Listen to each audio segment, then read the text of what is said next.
Hello everyone.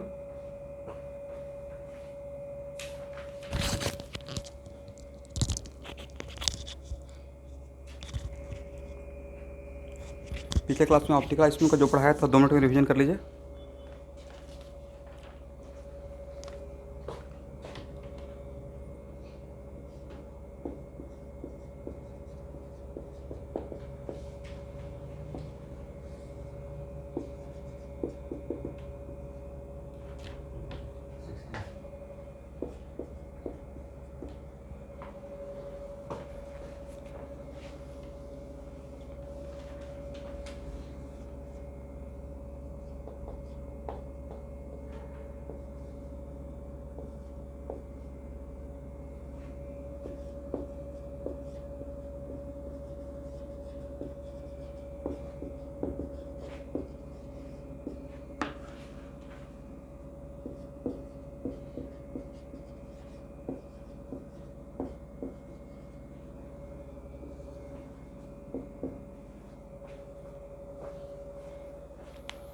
चलिए heading बना लीजिएगा। हम लोग पढ़ रहे थे optical isomer, it right. How can we find out R S configuration.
लिख जाइएगा, लिख रहा है ना।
चलिए मैं एक बार पढ़ के बताता हूँ। देखिए आर एस कॉन्फ़िगरेशन हम लोग को जितना भी प्रेजेंटेशन है हर प्रेजेंटेशन के लिए चाहिए, करेक्ट ना। तो प्रेजेंटेशन कितना था? 3, Fischer presentation, wedge presentation and sawhorse presentation. तो सबसे पहले हम लोग फिशर प्रेजेंटेशन में सीख लेते हैं। तो फिशर प्रेजेंटेशन में आर एस कॉन्फ़िगरेशन, चाहे फिशर हो या वेज हो या सोहर्स हो, हर प्रेजेंटेशन में आर एस कॉन्फ़िगरेशन निकालने के लिए सबसे पहला काम करना होता है कि किसी भी कार्बन से अटैच 4 डिफरेंट ग्रुप का प्रायोरिटी का लेबलिंग करना होता है। Labelling them as what? assign priority of all 4 group attached with chiral center and label them as 1, 2, 3 and 4। 1 को हम लोग क्या मान के चलेंगे प्रॉब्लम सॉल्विंग पर्पज के लिए? Highest priority. और 4 को क्या मानेंगे? Lowest priority. यहां तक तो सब लोग लिख लिए। सेकंड है कि फिशर प्रेजेंटेशन में कंडीशन है कि आर एस कॉन्फ़िगरेशन बताने के लिए कि कौन आर है, कायरल सेंटर का आर है या एस है, उसकी कंडीशन है for finding R S configuration in Fischer presentation lowest priority group should be on the bottom line. तो सर बॉटम लाइन आप किसे बोल रहे हैं? यहाँ देखिए, तो कायरल सेंटर को हम लोग फिशर प्रेजेंटेशन प्लस के साइन से बताते हैं। तो यहाँ के जो जगह है इसको मैं बॉटम लाइन बोल रहा हूँ। कौन सा line? This position is called bottom line. This position is what? Bottom line, correct है। ये टॉप पोजीशन हो गया, बॉटम पोजीशन हो गया, ये लेफ्ट एंड राइट, करेक्ट। इसका मतलब है कि आर और एस का आंसर आपको तभी मिलेगा, what is minimum criteria for finding R और S in Fischer presentation lowest priority group should be on the bottom line. But sometimes exam में इट कंपलसरी कि बिल्कुल आपको सजा के बॉटम पे ही लोएस्ट प्रायोरिटी ग्रुप दिया जाएगा, मे और मे नॉट, राइट। अगर लक अच्छा है तो lowest priority group bottom line पे ही दिखेगा, but sometimes lowest priority group bottom line पे नहीं भी रह सकता है एवरीवन, करेक्ट। तो अगर बॉटम लाइन पे नहीं रहेगा, if lowest priority group are not on the bottom line, तब क्या मैंने लिखा है? तो उसे बॉटम लाइन पे लाना है। Bring it on bottom line by exchanging with group which is already on bottom line. Is it right? Yes.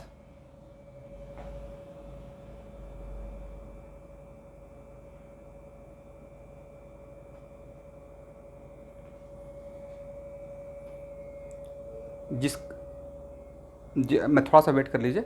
नहीं भी रह सकता है, ये तो मेरी मर्जी है ना कि मैं एग्जाम में क्वेश्चन सेट कर रहा हूँ। इज कंपलसरी कि मैं ऑप्शन सजाकर ही ABCD ऑलवेज दूंगा कि ऑलवेज ऑप्शन में ये ही करेक्ट रहेगा? ऐसा नहीं ना हो सकता है। मैंने बोला कि बॉटम लाइन पे रहेगा तभी RS बता सकते हैं, बट इज इट कंपलसरी कि सारे प्रॉब्लम में lowest priority group? Lowest priority, ये तो मेरा मर्जी है कि मैंने क्वेश्चन सेट किया और जानबूझ के लोएस्ट प्रायोरिटी ग्रुप को यहाँ पे रख दिया, राइट। अब वो आपका टास्क है कि जिस चीज़ के लिए मैंने दिया है उसका RS बताना है, राइट। इसका मतलब है कि अगर lowest priority group bottom line पे नहीं रहेगा, बट मुझे इसको सेटिस्फाई करना है, तो क्या करेंगे? लोएस्ट प्रायोरिटी ग्रुप को बॉटम लाइन पे लेकर आएंगे, right. If lowest priority group are not on the bottom line then bring it on the bottom line by exchanging with the group which is already present on bottom line। यहां तक इस तरफ लिख लिए हैं? लिखे तो सही, फिर मैं बता रहा हूं, एग्जाम्पल लूंगा। यस। तो इस केस के लिए अगर आपका lowest priority group bottom line पे अगर नहीं होगा, तो उस लोएस्ट प्रायोरिटी ग्रुप को बॉटम लाइन पे लाने के लिए किसके साथ एक्सचेंज करेंगे? जो ग्रुप बॉटम लाइन पे प्रेजेंट रहेगा, राइट। हाँ ना, बोलिए तो सही। यस ना? यस। तो आपस में कितने ग्रुप को एक्सचेंज कर रहे हैं? 2 ग्रुप को, जो बॉटम लाइन पे है उसके साथ, जो जिसका लोएस्ट प्रायोरिटी है उसके साथ आपस में एक्सचेंज कर रहे हैं। तो आपने 2 ग्रुप का आपस में एक्सचेंज किया, तो रिमेनिंग 2 ग्रुप तो आपस में बचा हुआ है।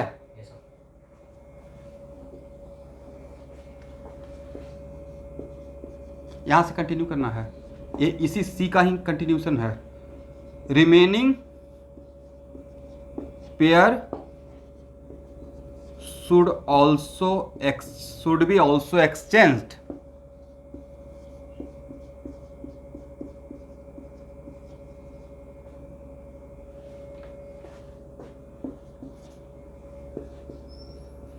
then we get correct answer। तो इस बात का रिमेनिंग पेयर शुड, क्योंकि सर कंडीशन तो मुझे बी को सेटिस्फाई करना था, वो इसका मतलब लोएस्ट प्रायोरिटी ग्रुप को बॉटम लाइन पे लाना था, वो तो मैंने ले आया, फिर रिमेनिंग पेयर को क्यों एक्सचेंज करना है, ये भी शुभांकर के दिमाग में आ गया, रिमेनिंग पेयर सर क्यों एक्सचेंज करेंगे, कंडीशन तो हो गया। तो इस बात को मैं थोड़ा देर के बाद आफ्टर 10-15 मिनट्स में प्रूफ कर दूंगा कि क्यों करना है, ठीक है। अभी के लिए बस ये रूल जानिए कि अगर लेकिन एक्सचेंज करने का रिक्वायरमेंट कब होगा, जब आपका lowest priority group bottom line पे नहीं है, इज इट राइट। और लोएस्ट प्रायोरिटी ग्रुप अगर बॉटम लाइन पे नहीं है तो हम लोग लोएस्ट प्रायोरिटी ग्रुप को बॉटम लाइन पे लाएंगे, तो दो ग्रुप के बीच आपस में एक्सचेंज हुआ, रिमेनिंग दो पेयर आपस और बचेगा दो ग्रुप, उसको भी एक्सचेंज करना है, then we will get the correct answer, otherwise wrong answer रहेगा, ठीक है। तो सर रिमेनिंग पेयर को क्यों एक्सचेंज करेंगे, इसका आपका 10 हाफ एन आवर के बाद या 20 मिनट्स के बाद करेक्ट आंसर मिल जाएगा। यहाँ तक इसको मैं हटा रहा हूँ। नेक्स्ट पॉइंट लिखिए।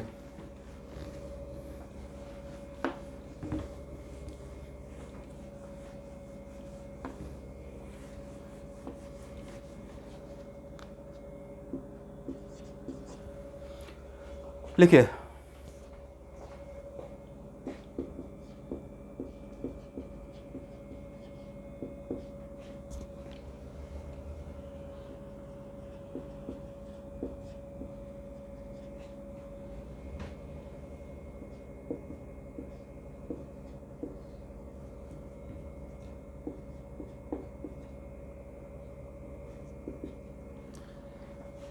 आर है या एस है, उसके लिए कहाँ से कहाँ पे जाना है, 1 से 3 पे जाना है, 1 2 3, movement from where to where, 1 से 3 पे भाया 2, डायरेक्ट नहीं, 2 के टच करते हुए, correct. Movement taken from where to where, number 1 से लेकर नंबर 3 तक भाया number 2, right. And if movement is clockwise, मतलब ऐसे, देन उसका नाम रहेगा R configuration. If movement is clockwise तो उसको क्या बोलेंगे student, then it is called R configuration. And if movement is anti clockwise तब उसका नाम क्या रहेगा, एस कॉन्फ़िगरेशन, समझ गए। तो इफ मूवमेंट इज, एक ही साथ दोनों कर लेते हैं, इफ मूवमेंट इज, अगर आप यहाँ देखिए 1 से 3 पे आए, कहाँ से कहाँ, भाया 2, 1 से 3 पे भाया 2, और अगर मूवमेंट क्लॉकवाइज नजर आया मतलब उस कायरल सेंटर का कॉन्फ़िगरेशन क्या रहेगा, आर कहलाएगा। और अगर 1 से 3 पे गए, मूवमेंट 1 से 3 पे भाया 2, और अगर आपका मूवमेंट एंटी क्लॉकवाइज दिखा तो उस कायरल सेंटर का कॉन्फ़िगरेशन का नाम क्या रहेगा, एस कॉन्फ़िगरेशन। करेक्ट है एवरीवन। चलिए, तो जितना भी बात बोले हैं उसको फिर से एक बार रिवीजन कीजिए। तो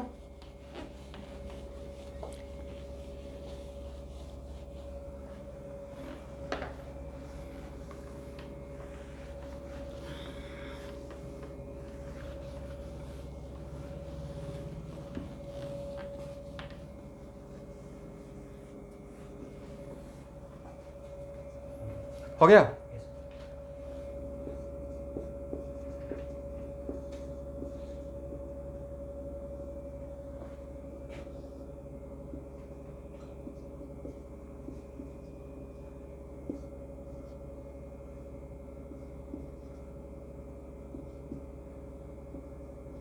चलिए, क्या एक कार्बन कायरल कार्बन है,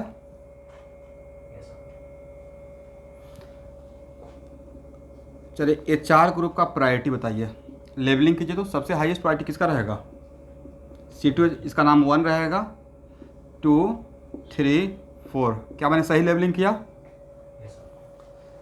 और मुझे जो मैंने दिया है यही मेरा एग्जाम्पल है, इसी का मुझे बताना है कि आर इस कायरल कार्बन का कॉन्फ़िगरेशन का नाम आर रहेगा या एस रहेगा, इज इट राइट। मतलब ये आर है या एस, ये पता करना है। यहाँ पे lowest priority already bottom line पे है, तो क्या यहाँ पे एक्सचेंज करने का रिक्वायरमेंट है, नो। तो कहाँ से कहाँ मूव करना है एवरीवन, 1 से 3 पे, क्या 1 से 3 डायरेक्ट आने के लिए बोलते हैं या 2 को टच करते हुए? इसका मतलब यहाँ से यहाँ जाएंगे, ना कि डायरेक्ट आ जाते हैं। देखिए आपका मूवमेंट एंटी क्लॉकवाइज है, क्लॉकवाइज है। इसका मतलब इस कॉन्फ़िगरेशन का नाम क्या है? आर कॉन्फ़िगरेशन, समझे? इतना आसान था एवरीवन।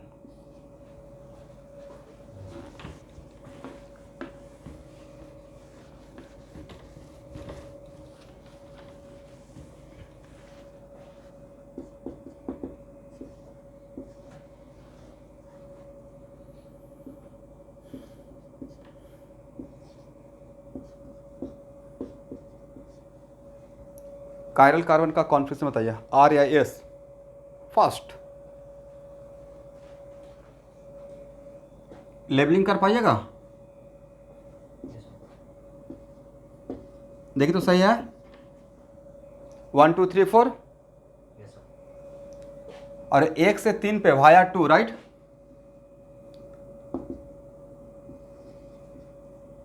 सर एस कॉन्फ़िगरेशन, इस कायरल सेंटर का कॉन्फ़िगरेशन क्या है? एस है, राइट? इस chiral centre configuration is S configuration, is it right?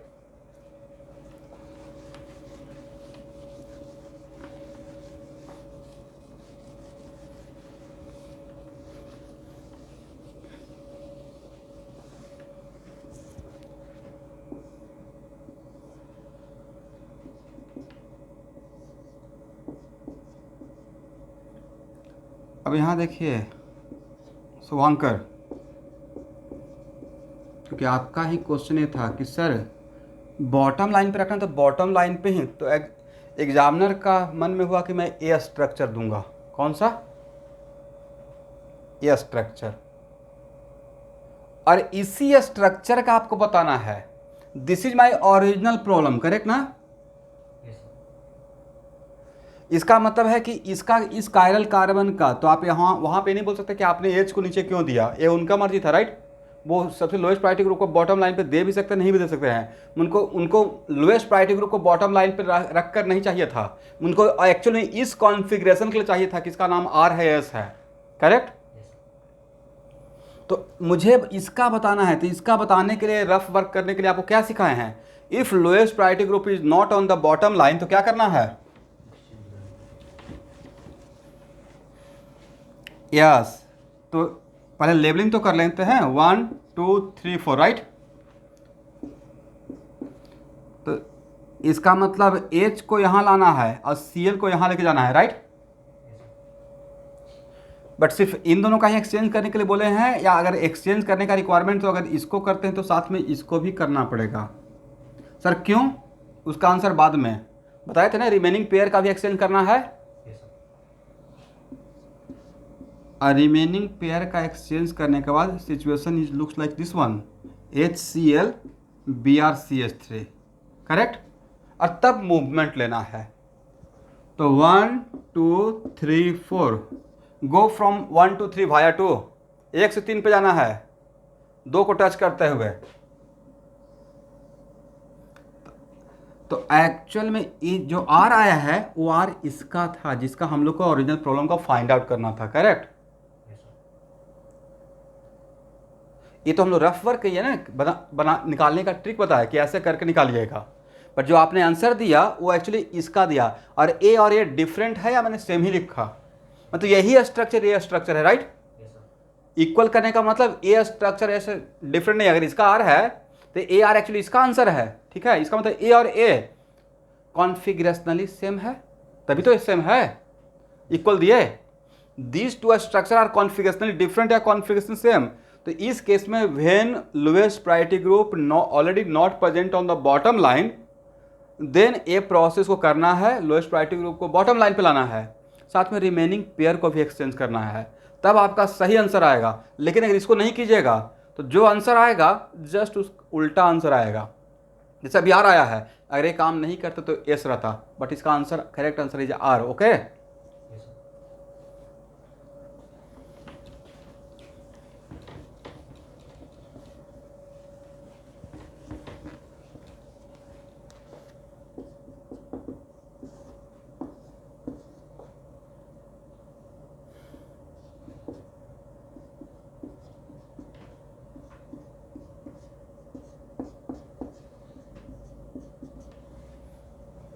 चलिए इसका प्रायोरिटी बताइए, इसका कॉन्फ़िगरेशन बताइए, आर है एस है, डू इट फास्ट।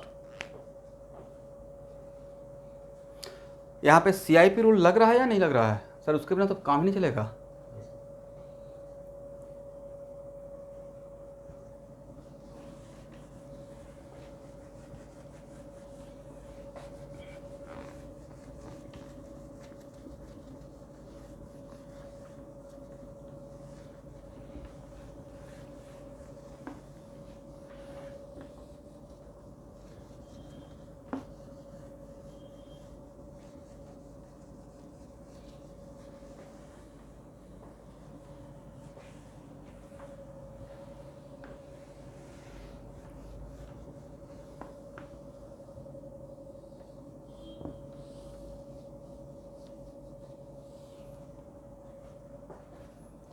प्रायोरिटी का लेवलिंग कैसे किए हैं? इसका प्रायोरिटी क्या था? 1 ना, 2, 3, 4। कैसे एक्सचेंज करेंगे सर? इसका इसके साथ एक्सचेंज कर दीजिए, राइट, और इसका इसके साथ एक्सचेंज कर दीजिए। यही काम किए होंगे फाइंड आउट करने के लिए। तो H यहाँ आ गया, अल्डिहाइड ग्रुप यहाँ आ गया, एसिड यहाँ आ गया और C2H5 यहाँ आ गया, और 1, 2, 3, 4, 1 से 3 पे वाया 2 नहीं, इट इज S। किसी को प्रॉब्लम?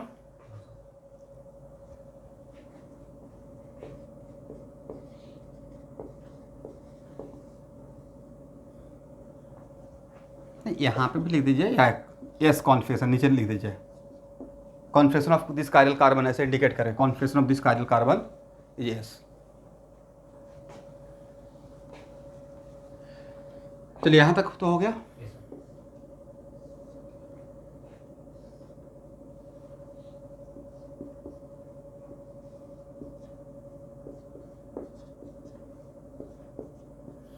इसका कॉन्फिगरेशन बताइए, डू इट फास्ट।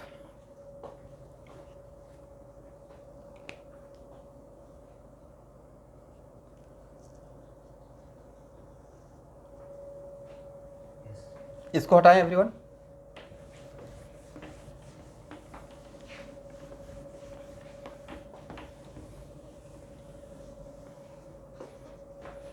यस है 1, 2, 3 एंड 4, 1 से 3 पे वाया 2, इट इज S। मतलब ये जो मेरा यहाँ पे ओरिजिनल जो था BrHCH3, अब समझ में आ गया कि lowest priority group bottom line पे हो भी सकता है, नहीं भी हो सकता है। और lowest priority group bottom line पे है, we are very lucky, exchange करने से बच गए, राइट। तो एक कॉन्फिगरेशन S है। अब शुभांकर आपको मैं टास्क देता हूँ कि इस कायरल कार्बन से अटैच कितना ग्रुप है? 4। आप इन चारों में से किसी भी 2 को आपस में एक्सचेंज कीजिए, बस 2 को, ज़्यादा को नहीं, ओनली 2। ये फ्रीडम है। C2H5 and CH3। इन्होंने इसका यस निकाल लिया और मैंने इनको फ्रीडम दिया था, लेकिन एक टास्क दिया कि आउट ऑफ 4 किसी भी 2 ग्रुप को आपस में एक्सचेंज करना है। तो इन्होंने बोला कि सर इन दोनों को बीच में एक्सचेंज करते हैं। इन्होंने किसका एक्सचेंज किया? CH3 को यहाँ ले आया, C2H5 को। सिर्फ 2 ही ग्रुप को आपस में एक्सचेंज किया ना मैंने, अकॉर्डिंग टू टास्क H और Br। अब तब मैं आपसे पूछा कि इन दोनों को एक्सचेंज करने के बाद अब इसका कॉन्फ़िगरेशन क्या रहेगा?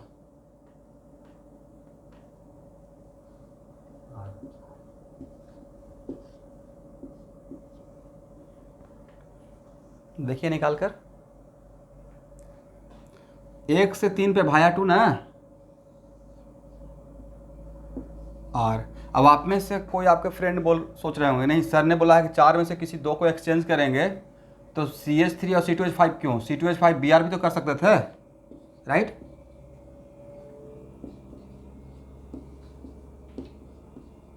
इसका बताइए तो।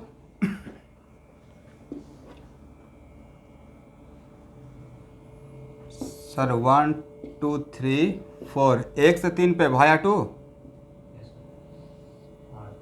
और फिर रोशन यहाँ पे बोल रहे हैं कि सर मेरा भी बात मानिए एक बार, इसको आपस में एक्सचेंज कीजिए।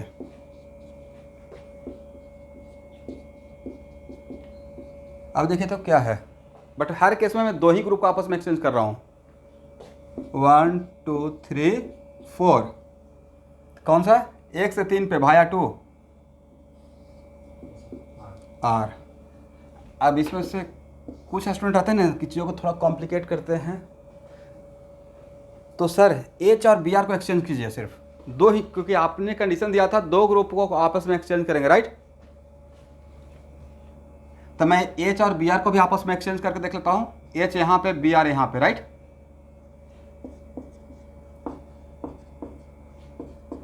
ये मेरा टास्क था कि once we find out the, और ये मेरा ओरिजिनल स्ट्रक्चर है, ये एस है। उसके बाद मैंने क्या किया, यहाँ से मैं टास्क दिया कि अगर इसका एस है तो इसमें किसी 2 को आपस में सिर्फ, लेकिन किसी 2 को, only out of 4 only 2 group को आपस में एक्सचेंज करते हैं तो क्या मिलता है वो ऑब्जर्व कर रहा हूँ। तो यहाँ भी अगर 2 को एक्सचेंज किए आर मिला, यहाँ भी 2 को एक्सचेंज किए आर मिला, यहाँ भी 2 को एक्सचेंज किए आर मिला, यहाँ भी 2 को एक्सचेंज किए हैं बी और एच को आपस में, इसका क्या? नहीं, आप लोग ओरिजिनल थीम भूल गए। अब इसका आर है या एस है निकालने के लिए फिर से आपको प्रोसेस को फुलफिल करना पड़ेगा। आप यहाँ पे मूवमेंट ले सकते हैं क्या? मूवमेंट लेने के कंडीशन में नहीं, मूवमेंट लेने के कंडीशन में है। मैंने अब इसका आपसे अब इस सबको भूल जाइए। आपको टास्क ऐसे सोचिए कि आपको टास्क मिला कि इस स्ट्रक्चर का कॉन्फ़िगरेशन क्या है, जब बी आर यहाँ पे, एच यहाँ पे, राइट? तब क्या करेंगे इसका निकालने के लिए फिर से, जब if lowest priority group is not on the bottom line, तब क्या करते थे? तो इसको आपस में इसका बताने के लिए काम करेंगे ना। पहले वाला process, if lowest priority group not on the, मुझे इसका बताना है कि आर है एस है, इसका बताना है, और lowest priority group bottom line पे नहीं है, तो एक रफ वर्क करने के लिए बताए थे क्या करना था, लोएस्ट प्रायोरिटी ग्रुप को बॉटम लाइन पे, रिमेनिंग पेयर को भी, राइट? ये मैं रफ वर्क कर रहा हूँ, निकाल इसका रहा हूँ लेकिन रफ वर्क यहाँ पे कर रहा हूँ, ठीक है ना? तो कितना हो जाएगा, 1 2 3 4, 1 से 3 पे भाया 2, क्या मिला? इसका भी आर ही है, correct? Then what is the conclusion? यहाँ देखिए, इसका मतलब है सर कि किसी भी कायरल सेंटर का, अगर आज के बाद किसी भी कायरल सेंटर का आज के बाद अगर आप कॉन्फ़िगरेशन मुझे बता देते हैं, अगर मुझे पता है कि इसका कॉन्फ़िगरेशन एस है, तो आपस में किसी भी 2 ग्रुप को अगर एक्सचेंज करते हैं विदाउट डिस्टर्बिंग रेस्ट 2 ग्रुप, तो कॉन्फ़िगरेशन जस्ट उल्टा हो जाएगा, आर से एस हो जाएगा या एस से आर हो जाएगा। क्या यहाँ पे मैंने प्रूफ किया? क्या यहाँ से हम लोग इस बात का कंक्लूजन दे सकते हैं कि if any 2 group only exchange remaining 2 group as it is, then configuration becomes just opposite, R to S या एस टू आर बन जाएगा। करेक्ट है एवरीवन? लिखिए, इतना प्रैक्टिस करने के बाद conclusion, from here we conclude that, अरे एक मिनट रुकिए, this statement not only for Fischer presentation, this statement for all presentation. किसी भी कायरल सेंटर का आर और एस में से जो भी पता है अगर कि आर है और आउट ऑफ 4 ग्रुप पर कोई किसी 2 को एक्सचेंज करते हैं तो कॉन्फ़िगरेशन जस्ट उल्टा हो जाता है, ठीक है? If out of 4 group any 2 group is exchanged, if out of 4 group if any 2 group is exchanged without affecting other 2 group,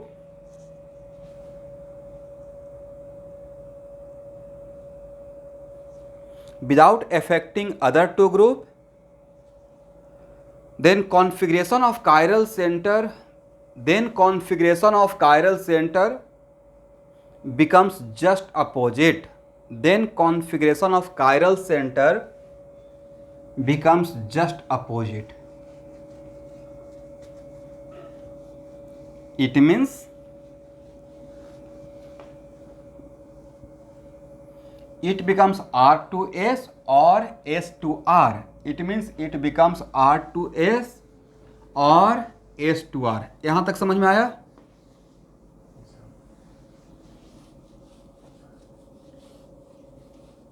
ये आगे इसका बहुत बड़ा लाभ लेंगे, ठीक है, बहुत बड़ा एडवांटेज इस स्टेटमेंट का होगा।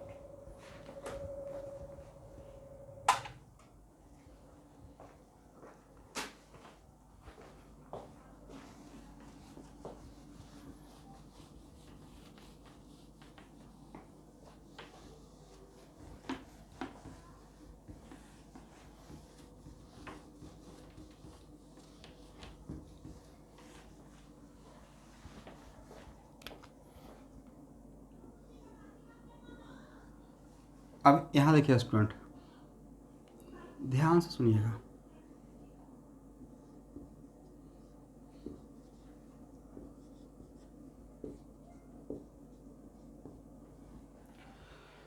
मैंने how to find out R S configuration of chiral carbon, उसमें मैं एक पॉइंट लिखवा रहा था, याद है कि if least priority group is not present on the bottom line, is it right, then bring it on bottom line by exchanging the group which is already at present at bottom line. तब actual में शुभांकर मुझे इस carbon का configuration बताना है, ठीक है ना, इस स्ट्रक्चर का जो मैंने आपको प्रेजेंट करके दिया, खुद से मॉडिफाई नहीं करना, मुझे इसका चाहिए। ये आप 2 डायमेंशन में देख रहे हैं, situation is just like this, correct, situation is just like this. अगर इसको खुद के तरीके से अगर मॉडिफाई कीजिएगा, इसको नीचे कर दीजिएगा तो सब उल्टा हो जाएगा, ये तीनों ऊपर चला जाएगा, राइट। तो जो भी आपको दिया गया है, तो मुझे इस स्ट्रक्चर के लिए जिसमें CH3 नीचे, C2H5 इधर, Br इधर, H इधर, इसका मुझे चाहिए था। तो हम लोग अगर सिर्फ H को, तो इसका निकालने के लिए एक रफ वर्क दिया, आइडिया दिया, ट्रिक, कि इसको बॉटम लाइन पे लाएंगे, एक कन्वेंशन दिया गया हम लोग को लाइफ इजी करने के लिए। पर सिर्फ इसी को एक्सचेंज करके छोड़ देते और जो आंसर लाते, वो नहीं था कि ओरिजिनल आंसर से जस्ट उल्टा आंसर रहता मेरे स्टेटमेंट के बाद, क्योंकि आउट ऑफ फोर ग्रुप अगर किसी 2 ग्रुप को एक्सचेंज करते हैं तो कॉन्फ़िगरेशन जस्ट उल्टा रहेगा, राइट। इसका मतलब है कि इसका ओरिजिनल आंसर अगर आ रहा होगा और सिर्फ इसको चेंज करके सिर्फ इन दोनों को आपस में एक्सचेंज करेंगे, मान लेते हैं कि इसका कुछ कॉन्फ़िगरेशन है, राइट, इसका लेटेस्ट कुछ कॉन्फ़िगरेशन मान लीजिए दिमाग में, अगर इन दोनों को एक्सचेंज करेंगे, H यहाँ पे और CH3 यहाँ पे, तो नहीं लगता कि उल्टा हो गया आंसर। अगर इसका आ रहा होगा तो यहाँ तक आते हो तो इसका S हो जाएगा अकॉर्डिंग टू माई स्टेटमेंट। लेकिन अगर इन दोनों को भी अगर एक्सचेंज करते हैं तो फिर से वो सीधा हो जाएगा। इन दोनों को एक्सचेंज करने से उल्टा हो गया, अब वापस में इन दोनों को भी एक्सचेंज करते हैं तो उल्टा से फिर से सीधा हो गया, तो मेरा सही आंसर आ जाएगा, राइट। इसका मतलब है कि आउट ऑफ 4 ग्रुप, 2 ग्रुप को अगर 2 बार एक्सचेंज कर देते हैं तो जहाँ पे थे वहाँ पे ही कॉन्फ़िगरेशनल रहेंगे। समझे नहीं समझे मेरा बात? ये बहुत बढ़िया बात हो गया था कि सर आंसर सीधा आएगा इस तरीके से, अदरवाइज सिर्फ इसी को एक्सचेंज करके सिर्फ इसको एक्सचेंज करते तो ओरिजिनल आंसर जो होना चाहिए उसका उल्टा आंसर आएगा, पर साथ में अगर इसको भी एक्सचेंज कर दिए तो फिर से वही आंसर रहेगा जो मुझे चाहिए था, राइट, ओरिजिनल आंसर पे। क्योंकि इसको एक्सचेंज करने से R था तो S हो जाएगा, और फिर इसको एक्सचेंज कर देंगे तो S से फिर वापस R हो जाएगा। दिस इज द वजह कि if lowest priority group not present on the bottom line, तो उसको बॉटम लाइन पे लाने के लिए एक्सचेंज करते हैं, बट रिमेनिंग पेयर को भी एक्सचेंज करते हैं ताकि मेरा आंसर सीधा नजर आए, अदरवाइज आंसर जो ओरिजिनल आंसर था उसका उल्टा आंसर आता। अब ये मैंने प्रूफ दे दिया। यहाँ पे प्रूफ करने के बाद किसी को भी यहाँ पे 1% भी डाउट, क्योंकि यहाँ के बाद लाइफ और भी थोड़ा टफ ही होने वाला है, ये तो रहेगा नहीं। समझ में आ गया? लास्टली नहीं समझे, हाँ 1 मिनट, लास्टली नहीं समझे तो रट जाइए कि दोनों को एक्सचेंज करना रहता है। If lowest priority group not present on the bottom line. हाँ बोलिए Niranjan.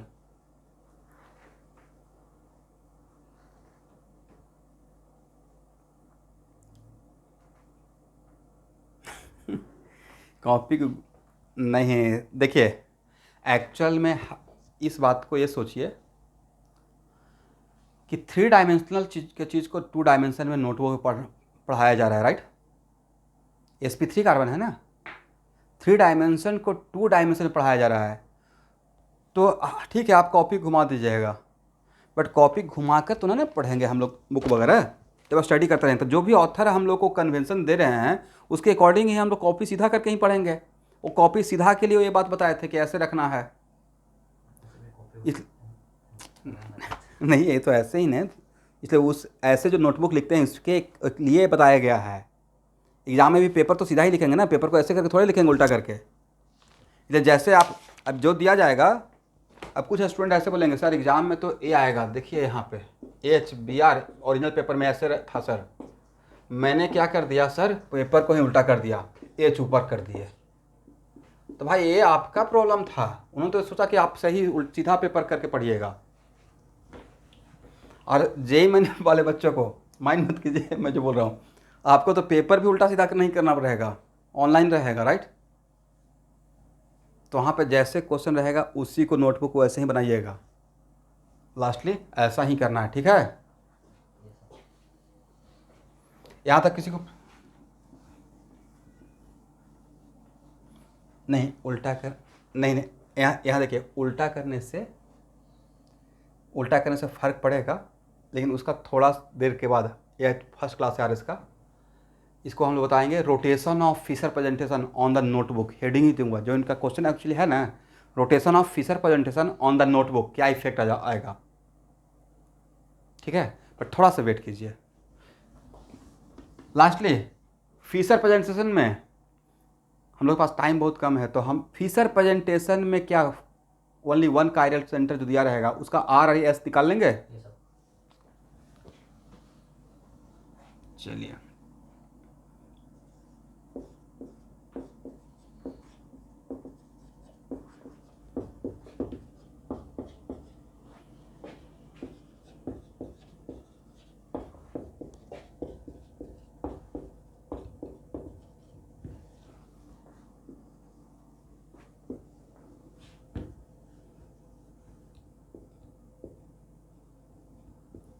RS configuration in wedge presentation.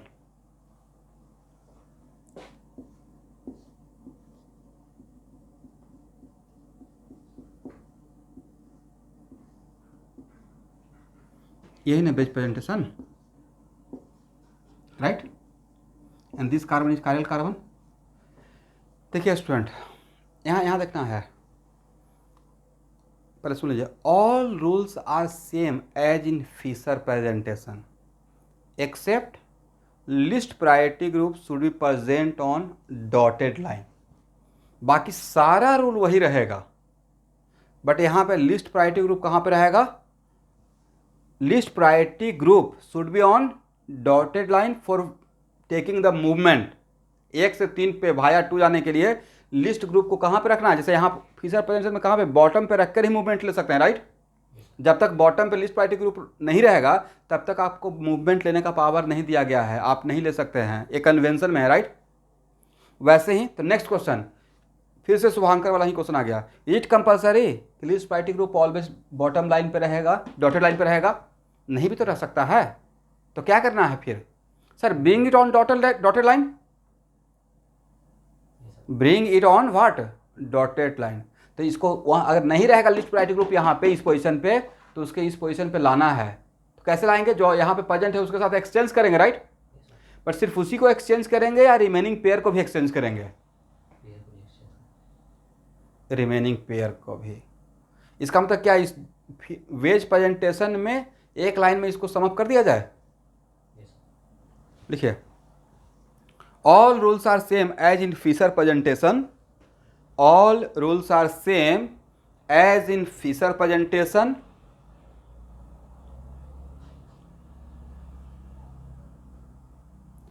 only difference is that in this case, in this presentation, list priority group should be present on solid line या dotted line, list priority group should be present on dotted line before taking the movement.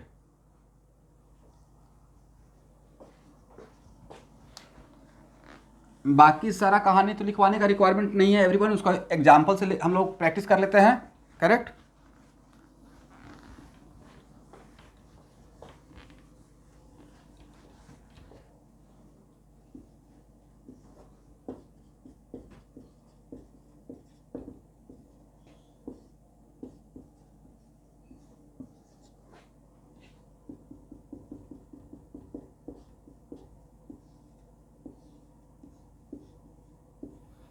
चलिए, इस chiral carbon का configuration क्या होगा? तो पहले levelling करना पड़ेगा। 1 2 3 4। सर यहाँ पे तो least priority group already present है डॉटर लाइन पे, इसका मतलब we are very lucky person. तो कहाँ से कहाँ जाए? 1 से 3 पे भाया 2, राइट? एस है या आर है? इट इज आर कॉन्फिगरेशन है।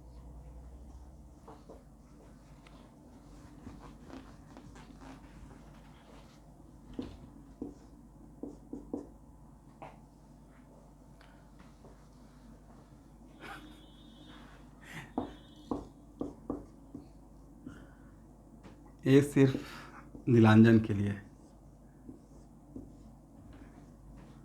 यही चाह रहे थे ना कि सर कभी ऐसे भी दीजिए।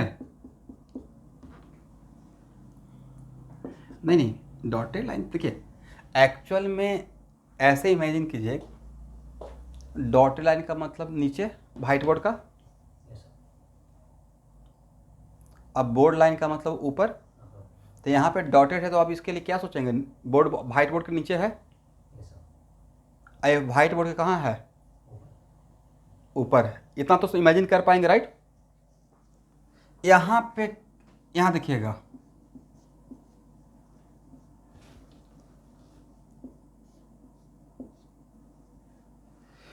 यहाँ पे डॉटेड लाइन का मतलब माइंड में क्या सोचेंगे? व्हाइट बोर्ड के ऊपर या नीचे? अब बोर्ड लाइन का मतलब,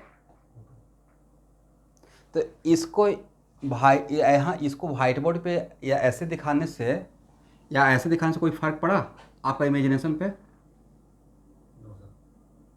बात तो वही सोच रहे हैं ना जो सोचना चाहिए था। इसका मतलब इस व्हाइट बोर्ड के रिस्पेक्ट में एक ग्रुप नीचे है, यहाँ भी व्हाइट बोर्ड के रिस्पेक्ट में एक ग्रुप नीचे, राइट? लेकिन फिर भी सर आरएस पे कोई फ़र्क पड़ेगा? तो भाई अगर ऐसे ही एग्जाम हॉल में ये दिया हुआ है तो आपको इस बात से कन्फ्यूज नहीं। मैंने कभी ये बोला कि हाँ डॉटेड लाइन ऑलवेज इसको यहाँ पे ऊपर में रहेगा? मैंने बोला कि डॉटेड लाइन जहाँ पे भी रहेगा लिस्ट प्रायोरिटी ग्रुप को वहाँ पे होना चाहिए। इतना कॉम्पैक्ट मेरा समरी था, राइट? बाकी मैंने बोला ही नहीं कि डॉटेड लाइन, ऐसा भी तो हो सकता है। इज इट कंपल्सरी कि ऑलवेज ऐसे ही दिखाते रहे? समटाइम्स ऐसे भी तो दिखा सकते हैं। करेक्ट, उतना छोड़िए, ऐसे भी तो दिखा सकते हैं स्टूडेंट।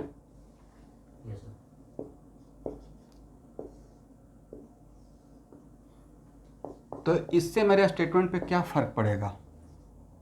अब यहाँ बात तो ही रहेगा, बस आपको करना क्या है? List priority group should be present on dotted line, right?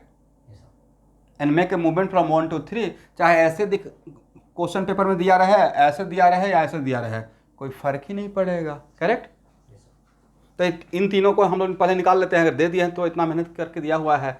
बोलिए, यहाँ पे लिस्ट प्रायोरिटी ग्रुप क्या आपका डॉटेड लाइन पे है? एक्सचेंज करेंगे इसके साथ, राइट? बट सिर्फ इसी को एक्सचेंज करना है या रिमेनिंग पेयर को भी एक्सचेंज करेंगे? तो यहाँ पे आ जाएगा आई और यहाँ पे आ जाएगा एच, राइट? लेकिन उससे पहले तो प्रायोरिटी निकालना पड़ेगा ना। 1 2 3 4 हम लोग माइंड में ही प्रायोरिटी सोच लिए थे, right? B R and C S 3, is it right? 1 2 3 and 4। अब कहाँ से कहाँ जाना है? 1 से 3 भाया 2, राइट? कौन सा कॉन्फ़िगरेशन? मतलब इसका आंसर एस था, इज इट राइट? अब इसका भी एक बार देख लेते हैं student.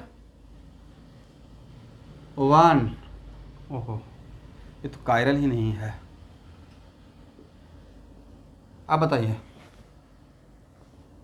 1 2 3 and 4, is it right? तो क्या इस केस में लिस्ट प्रायोरिटी ग्रुप अगर डॉटेड लाइन पे है तो इसको एक्सचेंज करेंगे, साथ में इसको भी एक्सचेंज करेंगे।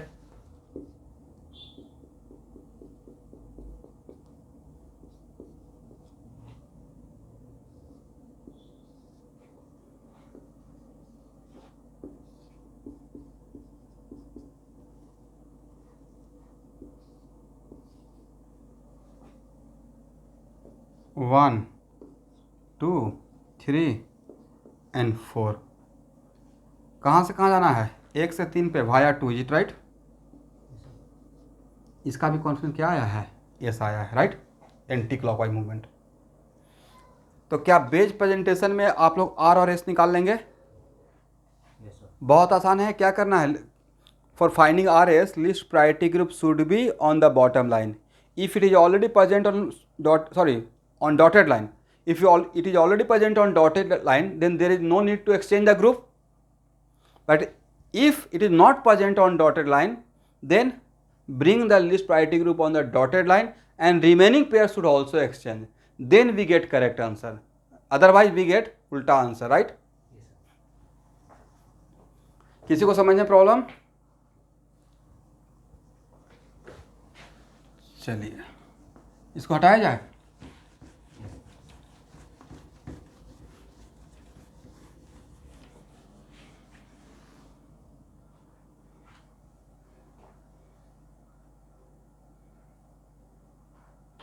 This one, yeah, this one.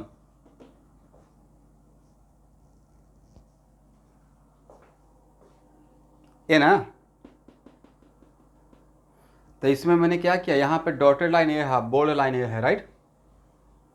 तो सबसे लिस्ट प्रायोरिटी ग्रुप मिथाइल था, तो मिथाइल को यहाँ पे ले आए और बी आर को यहाँ पे लेके चले गए, राइट? तो इस पेयर को भी एक्सचेंज करना है, तो सी एल को मैंने यहाँ ले आया, C2H5 को यहाँ लेके चला गया, सी एल यहाँ, C2H5 यहाँ, और उसके बाद मेरा हाईएस्ट प्रायोरिटी 1 है, बी आर है, उसके बाद सी एल है, थर्ड प्रायोरिटी है C2H5, और सबसे इस केस में लोएस्ट प्रायोरिटी मिथाइल था। कहाँ से कहाँ मूवमेंट लेना है?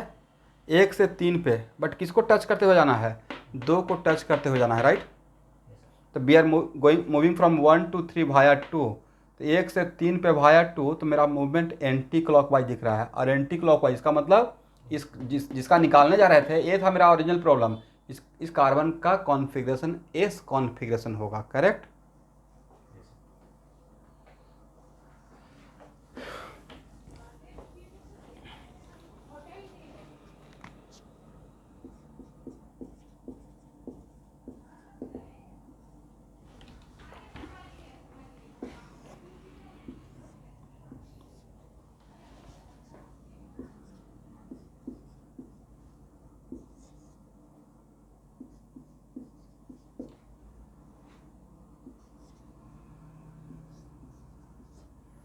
How many chiral carbon?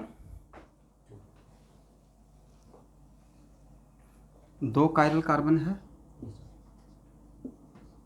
अब देखिए क्वेश्चन कैसे पूछा जाएगा, एवरीवन। ऐसा ही क्वेश्चन 2016 में पूछा गया था, ठीक है?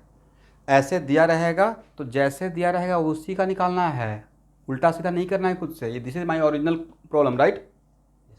ये सबके लिए मैं बोल रहा हूँ। तो अब ऑप्शन में ऐसे रहेगा, और किसी भी कायरल सेंटर का, कैसे भी किसी एक्टिव डबल बॉन्ड का, 2 ही बात हो सकता है ना, about only one active double bond, about a particular active double bond in geometrical isomer, या तो उसका नाम ई नहीं तो जेड। अब हाँ ना बोलेंगे ही नहीं, या तो ई नहीं तो जेड, 2 ही बात बोल सकते हैं ना। वैसे ही किसी कायरल सेंटर का कॉन्फ़िगरेशन का नाम या तो ई रहेगा, या तो आर रहेगा, नहीं तो एस रहेगा। हेलो, मैं कॉल करता हूँ, मैं क्लास ले रहा हूँ, क्लास के बाद मैं कॉल कर लेता हूँ। ओके।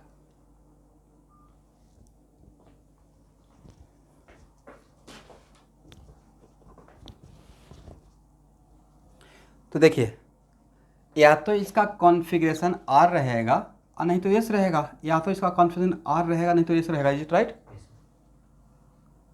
तो इसमें 4 configuration of chiral centres are. पहला ऑप्शन ऐसे रहेगा, आर आर, मतलब ऊपर से नीचे बताते हुए आर आर, क्या इन दोनों को मिलाकर कितना कॉम्बिनेशन हो सकता है ऑप्शन बनने का? सर 4, आर आर, नहीं तो आर एस, और नहीं तो एस आर, और नहीं तो एस एस, 5वां होगा क्या? तो आप मजाक मजाक में 4 ऑप्टिकल आइसोमर पढ़ लिए, इसका मतलब 2 कायरल सेंटर को लेते हुए मैक्सिमम 4 ऑप्टिकल आइसोमर ही हो सकता है, राइट? कैसे हम लोग सिस ट्रांस का कॉम्बिनेशन बनाते थे? सिस ट्रांस, ट्रांस सिस और trans trans, 2 active double bond लेकर मैक्सिमम कितना हो सकता था? 4 ही ना। अभी ऑप्टिकल आइसोमर शुरू नहीं किए हैं, बट माहौल तो बन गया। ओके, यहाँ से सर एक आइडिया तो लग रहा है, 2 कायरल सेंटर से मैक्सिमम 4 ही नाम हो सकता है ऑप्टिकल आइसोमर का कॉन्फिगरेशनली, आर और एस के टर्म में, R R S S, R S S R, right? अब हाँ ना, मेन पॉइंट पे हाँ बोलना है, समझ में आया? फाइन, दोबारा रिपीट करूंगा। चलिए, तो आपको इस कॉन्फ़िगरेशन, इसका मतलब है कि ये 4 में से, जो 4 मैंने नाम बोला, उस 4 में से कोई एक रहा होगा कॉम्बिनेशन। इसी का आपको पूछा जाएगा, which of the following are correct, और इसी का आपको 4 मार्क्स मिलने वाला है जेईई मेन में, ठीक है? और नहीं किसी को ट्रस्ट है मेरे ऊपर तो 2016 का जेईई मेन का पेपर देख लीजिएगा, क्वेश्चन बैंक मिलेगा जीओसी में, general organic chemistry IIT question bank, और नहीं तो मैं पेज नंबर भी बता दूंगा, और आज फोटो खींच के भी दे दूंगा। या इस टाइप का एक क्वेश्चन बना ही लिया जाए, केमिस्ट्री का आईआईटी क्वेश्चन बैंक है, लेके आ जाओ, तब तो बच्चों को और कॉन्फिडेंस आ जाएगा। जब स्टूडेंट, जब more than 1 chiral centre Fischer presentation में रहेगा, तो 1 बाई 1 दोनों कायरल सेंटर का सॉल्व करना है। और सॉल्व करने का तरीका है कि पहले इस कायरल सेंटर को ऐसे तोड़कर सॉल्व कीजिएगा स्टूडेंट। ऊपर वाले कायरल सेंटर के लिए H, सब लोग समझ पा रहे हैं, CH3, और इस नीचे वाले पूरे को एक ग्रुप मान लीजिएगा, just like G1, is it right? मतलब इस पूरे को हम लोग इस कायरल सेंटर के लिए इस पूरे का ग्रुप मान सकते हैं ना। Then find out the priority level 1 2 3 4, इसके लिए अलग 1 2 3 4 करना है, मिलाकर नहीं। तो बोलिए इन चारों में से सबसे हाईएस्ट प्रायोरिटी किसका रहेगा? तो प्रायोरिटी CIP रूल में बताए थे ना, फर्स्ट एटम देखते हैं पहले, जीवन का नहीं रहेगा, फर्स्ट एटम देखते हैं। क्लोरीन, जीवन का फर्स्ट एटम क्या है? कार्बन ना। जीवन का फर्स्ट एटम है कार्बन, राइट? और क्लोरीन तो एक ही एटम है, इसका मतलब मुझे लगता है सबसे हाईएस्ट प्रायोरिटी रहेगा क्लोरीन का। और सेकेंड हाईएस्ट तो जीवन और CH3 में नहीं लगता जीवन आगे निकल जाएगा प्रायोरिटी लेवल में, और नहीं तो रफ वर्क कर लीजिएगा, इसका प्रायोरिटी रहेगा 2, इसका प्रायोरिटी रहेगा 3, और इसका प्रायोरिटी रहेगा 4। तो क्या आपका list priority group bottom line पे है? नो। तो क्या करना है स्टूडेंट? उसको बॉटम लाइन पे लाना है, तो इसको बॉटम लाइन के ग्रुप से एक्सचेंज कर दीजिए, लेकिन रिमेनिंग पेयर को, ये सब काम हम लोग यहाँ पे करते रहेंगे या रफ वर्क? तो ये हो गया G1, बता रहे हैं इसका, बट रफ वर्क कर रहे हैं यहाँ पे, G1HCl CH3। एंड नाउ एक काम करने के बाद taking the movement from 1 to 3 via 2, right? 1 2 3, ये हो गया 4, 1 से 3 पे आना है, लेकिन 2 को टच करते हुए, इसका मतलब इसका कॉन्फ़िगरेशन S था, इज इट राइट? बट सब सिर्फ अभी आपने इसका बताया, अब इसका बताने के लिए क्या करेंगे? सेम प्रोसेस,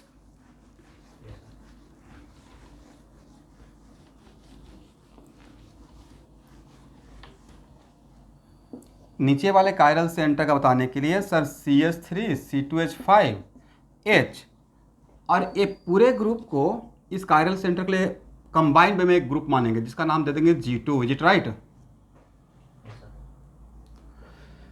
अब बताइए इन चारों में सबसे हाईएस्ट क्या रहेगा? अब इन चारों में सबसे हाईएस्ट रहेगा G2, बोलिए क्यों? क्योंकि सर फर्स्ट एटम तो देखिए कार्बन कार्बन कार्बन, और इसका कार्बन और हाइड्रोजन। सेकेंड एटम में इसके पास क्लोरीन रहेगा, लेकिन बाकी किसी पास क्लोरीन, तो इस सबसे हाईएस्ट प्रायोरिटी इसका हो जाएगा, इज इट राइट? 2 3 एंड 4। इस केस में क्या आपका lowest priority group bottom line पे है? तो क्या करना है? एक्सचेंज करेंगे, correct? H CH3 C2H5 and G2।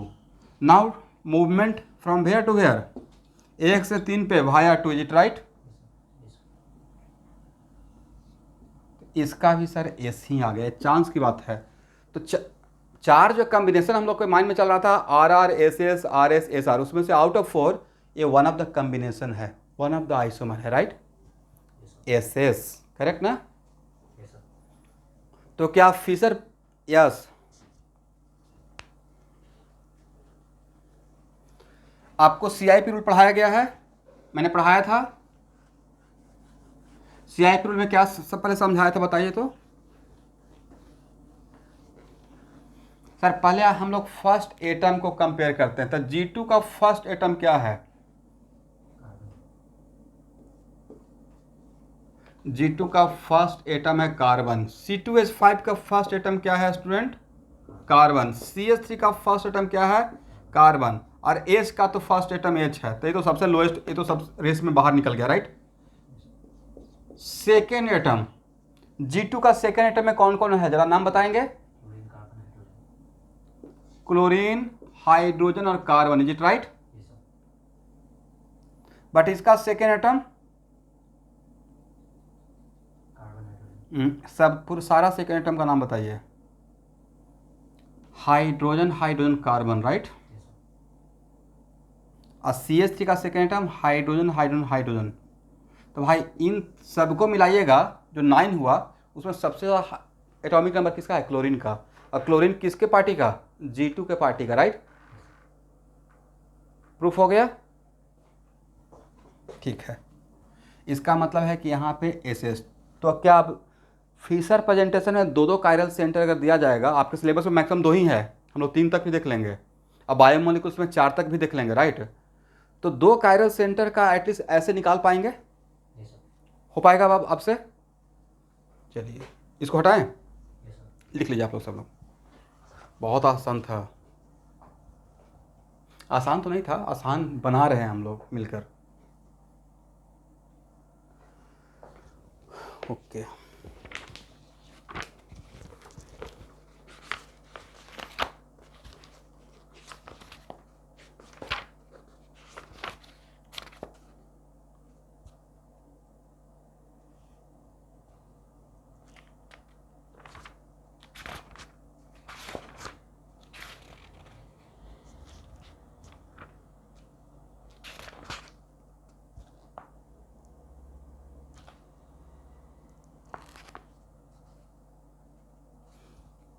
देखिए ना, एक क्वेश्चन ऐसे ही क्वेश्चन बैंक पलट रहे थे, पी ब्लॉक निकल गया, उसमें एक क्वेश्चन ही मिल गया 1992 का, 1992 का। इन P4O10 the number of oxygen atom bonded with each phosphorus, क्या कितना? इंटीजर टाइप में क्वेश्चन है। इन P4O10 number of oxygen atom bonded with each phosphorus, और देखिए मिल गया 4 marks, correct answer is 4। Structure दिमाग में आ गया ना? पूरा पढ़ने के बाद बिल्कुल बनेगा क्वेश्चन, और केमिस्ट्री तो भाई कभी आपका धोखा नहीं देगा।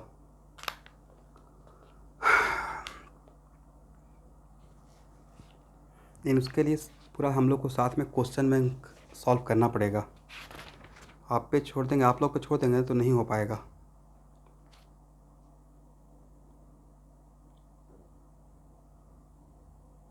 यस एग्जैक्टली, यहाँ देखिए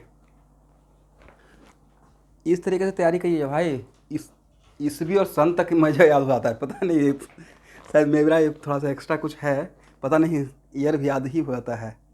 देख तो 2016 है, स्क्रीनशॉट लीजिए, इसी क्वेश्चन को बनाना है। कौन सा करेक्ट ऑप्शन है? क्वेश्चन नज़र आ गया, क्वेश्चन नंबर 6।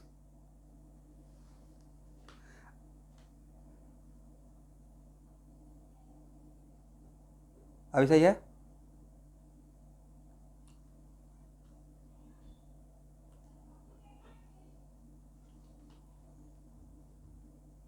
हटाएं?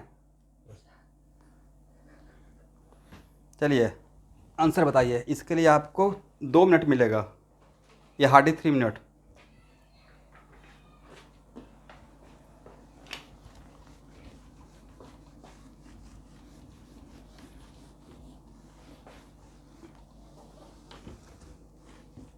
थोड़ा टाइम लग जाए लेकिन सही आंसर सही होना चाहिए। और इस बात से भी एक आपको कॉन्फिडेंस दिए कि सिलेबस में जेई के सिलेबस में 2016 का अगर डाउनलोड कीजिएगा तो आर एस कॉन्फिडेंस एक्सक्लूडेड है, बट क्वेश्चन आया है या नहीं आया वो देख लीजिए। मतलब it is very much included, right. NCERT में भी नहीं है बट इंक्लूडेड है। अरे इंक्लूडेड नहीं रहता तो क्वेश्चन क्यों आता?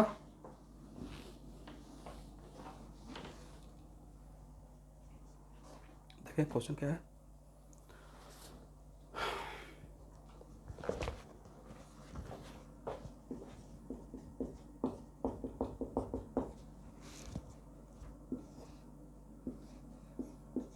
CO2H का मतलब एसिड ग्रुप, राइट।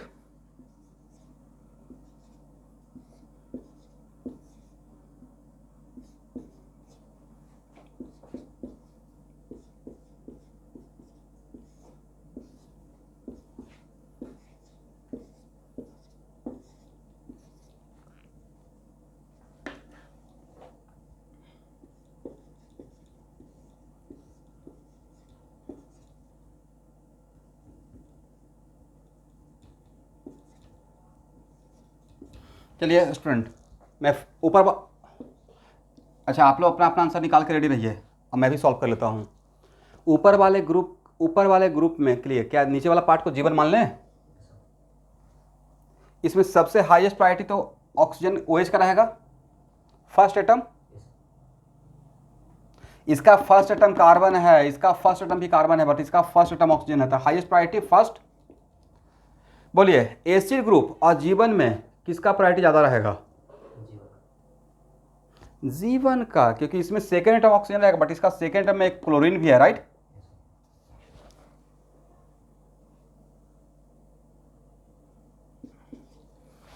तो ये हो गया सेकेंड, बाकी ये हो गया थर्ड, ये हो गया फोर्थ। यहाँ पे ही मेरे कुछ स्टूडेंट मिस्टेक करके आ गए थे 2016 में। तो चलिए अब उसमें क्या डायरेक्ट निकाल पाएंगे या मूवमेंट आपको एक्सचेंज करना पड़ेगा? इसको यहाँ पे लाना पड़ेगा, इसको यहाँ पे लाना पड़ेगा, इज इट राइट? तो ये हो गया H, ये हो गया G1, ये हो गया OH, ये हो गया। अब 1 2 3 4, 1 से 3 पे भाया 2 कितना हो जाएगा? 1 से 3 पे भाया 2, तो यहाँ पे एंटी क्लॉकवाइज है ना, इसका S रहेगा ClCH3H। इस ऊपर वाले ग्रुप को G2 मानते हैं, हाईएस्ट प्रायोरिटी इसका रहेगा 1 2 3 4। यहाँ तो आसान ही था, राइट। एक्सचेंज करना पड़ेगा ना, HCH3 ClG2 1 2 3 4, 1 से 3 पे भाया 2 R, मतलब correct answer is SR, right.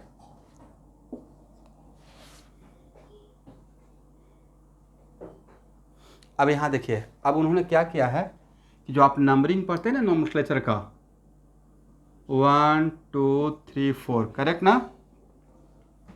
तो अगर एसिड ग्रुप है, नोमेनक्लेचर वाला एसिड ग्रुप है, तो नंबरिंग कहाँ से स्टार्ट करते हैं?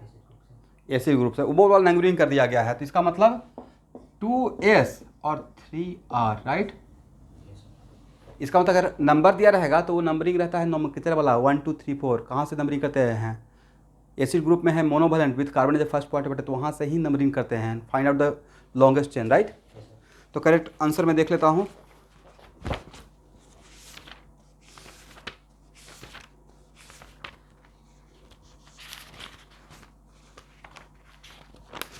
सिक्स का आंसर ये है 2S3R। यही तो हम लोग आया है 2S3R, this is the correct answer. हाँ बोलिए। हाँ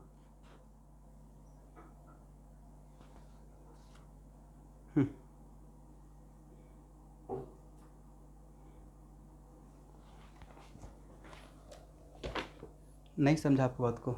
क्या एसिड का पोजीशन चेंज कैसे होगा? मेरा क्वेश्चन है तो क्वेश्चन तो यही रहेगा ना, कैसे चेंज होगा? कौन सा अरेंजमेंट? जैसे ऐसे करते हुए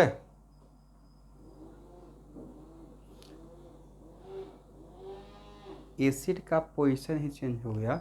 एसिड कहीं भी रहेगा, उसका तो प्रायोरिटी निकालने के लिए तो हम लोग को तो कट करके बाहर ही लाना पड़ेगा ना, फर्स्ट एटम सेकेंड एटम, और CIP रूल के अकॉर्डिंग करने के लिए। CIP रूल लगाने के लिए कहीं भी रहे, यहाँ पे भी रहेगा, तो कट करके हम लोग रफ वर्क तो करते हैं। तो जो first atom, second atom, third atom पर प्रायोरिटी निकालने के लिए कहीं भी रहे, first atom, third atom, fourth और सेकेंड एटम या फोर्थ एटम पे कोई फर्क पड़ेगा क्या? इसलिए उसका प्रायोरिटी जो रहेगा वही रहेगा। और डिपेंड, लास्टली सर मुझे ऐसे करना है, 4 ग्रुप बनाना है, 4 में से प्रायोरिटी निकालना है। अब कुछ भी हो, कैसे भी हो, हम लोग निकालेंगे, इसके अकॉर्डिंग बढ़ना है, राइट। और नीचे वाले स्टूडेंट, ये ऑलरेडी JEE मेन का ऑब्जेक्टिव बन चुका है, तो ये मान के चलिए कि नीट के लिए भी एक क्वेश्चन सूटेबल हो चुका है, समझे। ये मत सोचिए कि सिलेबस में है या नहीं है, बहुत सारा अभी यूट्यूब पे भ्रम चल रहा है, रिड्यूस सिलेबस तो बढ़ा हुआ सिलेबस, इस सब में मत पढ़िए। पूरा नॉलेज जितना कंप्लीट सिलेबस का होना चाहिए वो पढ़ना है, करेक्ट।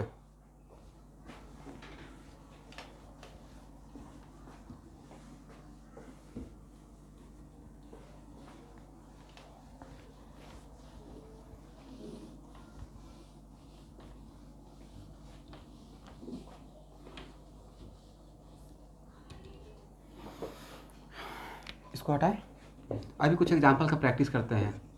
तो आपका एकदम बिल्कुल फ्री हैंड होना पड़ेगा इस टाइप की चीज़ों के लिए, ऑप्टिकल आइसोमेर का स्टडी स्टार्ट करने के लिए।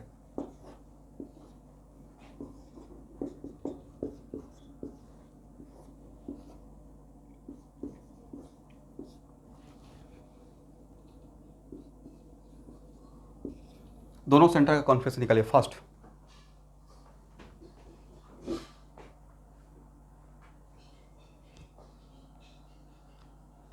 नीचे वाला एसिड है,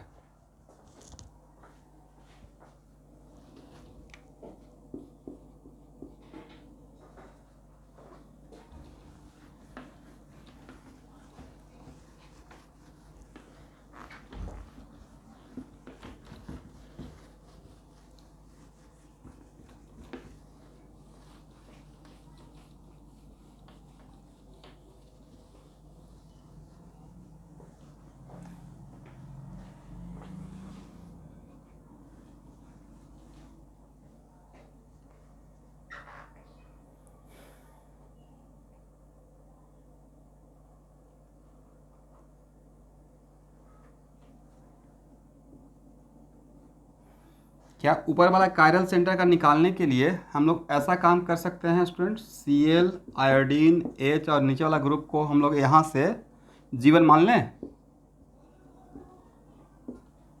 ऐसे प्रायोरिटी का लेबलिंग शाबाश 1 2 3 4 कर सकते हैं, देखिए तो according to first atom. But यहाँ से आप मूवमेंट लेने के लिए फ्री हैं? सर नहीं फ्री हैं, क्योंकि लिस्ट प्रायोरिटी ग्रुप को हम लोग को यहाँ पे इमेजिन करना पड़ेगा, ये राइट बॉटम लाइन पे। तो H G1 Cl I। अब आप मूवमेंट ले सकते हैं 1 2 3 4, 1 से 3 पे वाया 2, 1 से 3 पे वाया 2 जाइए, कैसे क्या रहेगा सर? इसका S होगा, राइट, इसका S होगा। ये तो रफ वर्क कर रहे थे, राइट। बट आप लोग अपने क्लास नोट्स में क्या इसको पीछे के पेज में दिखा रहे हैं या वहाँ पे ही दिखा रहे हैं? प्लीज़ वहाँ पे आपके लिए रफ वर्क है, तो बाद में भूल जाइए कि आपने किया क्या। इसका निकालने के लिए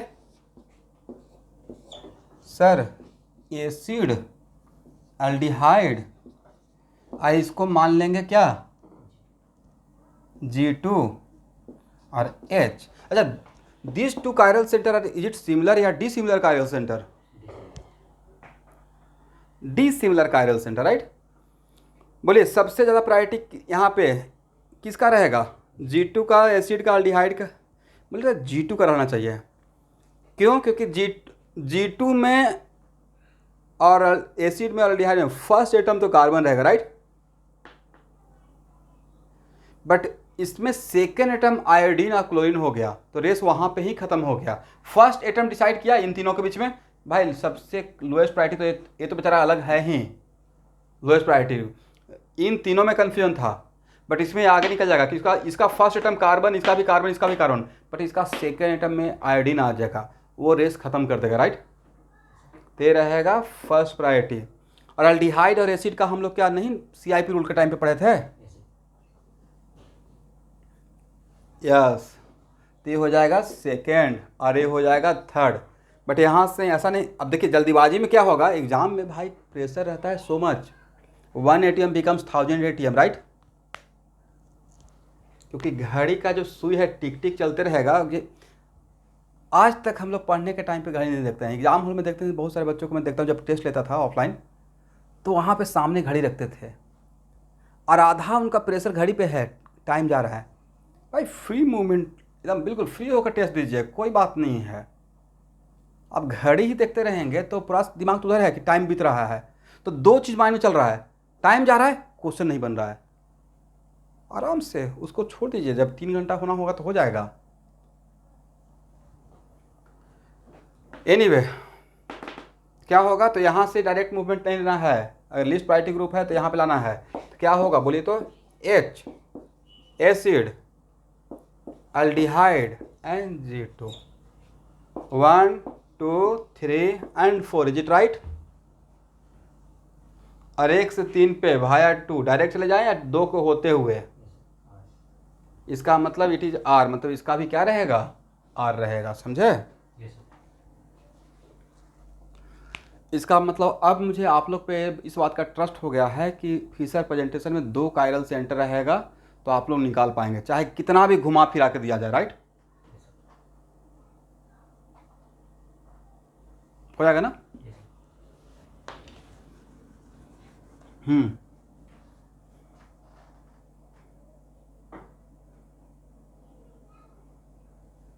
ओके, 3 और 2 क्या था जो आपका क्वेश्चन में था स्टूडेंट?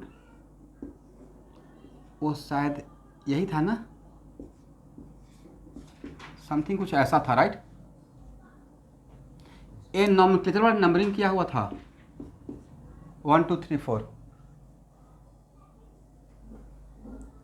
और फिशर प्रेजेंटेशन, यस। तो यहाँ से इसलिए यहाँ पे इसका 2, तो इसका नाम हुआ 2s 3r, इसका नाम, इस ऑप्टिकल आइसोमर का नाम क्या हुआ, 2s 3r, करेक्ट?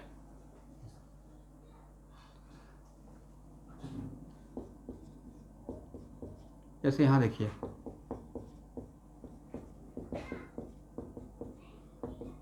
एक कंपाउंड है, right? Structure, it is very important to note that structure wise इसका सिर्फ एक नाम, स्ट्रक्चर वाइज इसका only one name, that is what? Numbering तो करना जानते हैं ना पेरेंटन का? First apply RAPD on double bond. Structure wise का नाम क्या रहेगा, everyone? Sir 2 4 heptadiene, it right?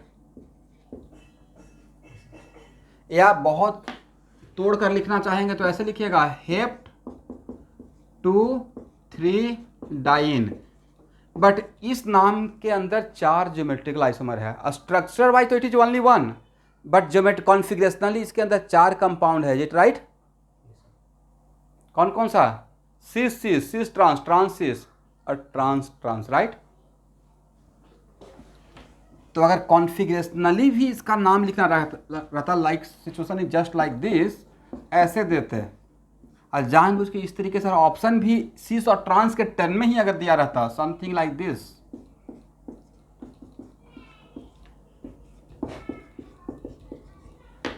और सिस ट्रांस के टर्म में नॉमेनक्लेचर दिया रहता, तब हम लोग क्या लिखते हैं, तब लिखते 2 cis, right? And 4 trans, is it right? Heptadiene, समझ गए? इसका मतलब जो 4 ज्योमेट्रिकल आइसोमर था उसका, उसमें वन ऑफ देम का ए नाम था। तो ए नॉमेनक्लेचर स्ट्रक्चर वाइज नॉमेनक्लेचर है या कॉन्फिगरेशनली नॉमेनक्लेचर हुआ? स्ट्रक्चर वाइज कॉन्फिगरेशन दोनों मिलाकर हुआ, राइट? समझ गए ना डिफरेंस? तो नॉमेनक्लेचर आपको ऐसा भी मिल सकता है, ऐसा भी मिल गया, मतलब हम लोग सिर्फ स्ट्रक्चर वाइज नॉमेनक्लेचर किए हैं, ये किए हैं मतलब बिल्कुल कॉन्फिगरेशनली कर दिए। इन सिमिलर फैशन वही यहाँ पे भी था, 2s 3r नॉमेनक्लेचर वाला 1 2 3 4 था नंबरिंग, ठीक है? इसको हटाया जाए।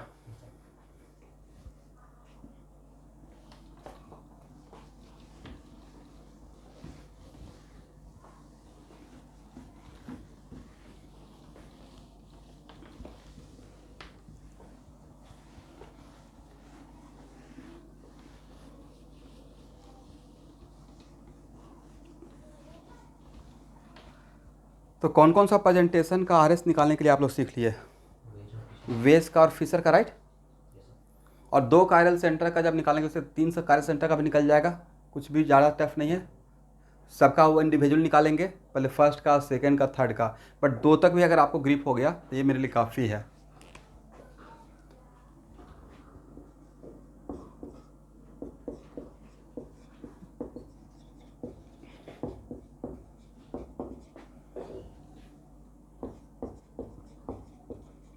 सोहर्स प्रेजेंटेशन, आरएस कॉन्फ़िगरेशन इन सोहर्स प्रेजेंटेशन। ओके स्टूडेंट,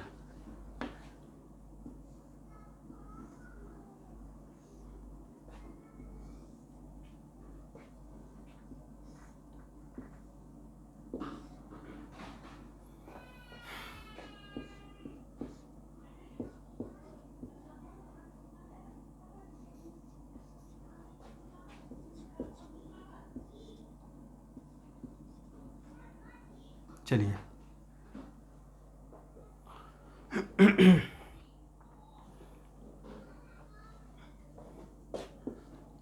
भाई आपको 2 कैपिटल वाई दे दिए, इसको सजाने का तरीका कितना हो सकता है? और ये यहाँ का और यहाँ का सेंटर अलग कार्य सेंटर है, तो सर इसको सजाने का तरीका ये हो सकता है, एक तरीका ये रहेगा, एक तरीका ये रहेगा, करेक्ट ना? एक तरीका ये भी तो हो सकता है, और बाकी एक तरीका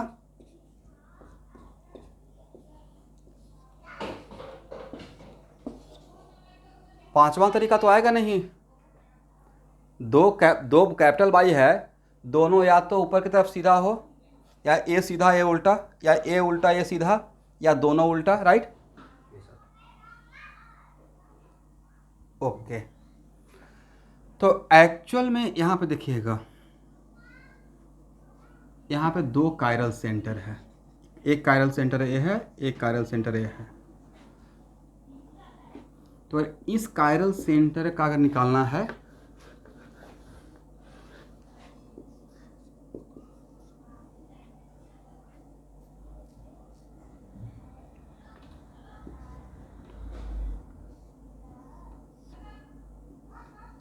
यहाँ देखिए,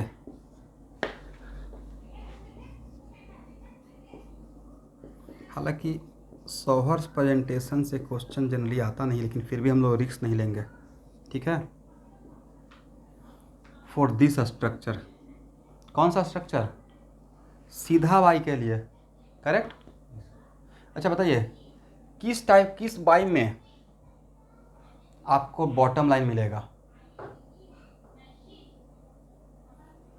क्या इसमें आपको बॉटम लाइन है?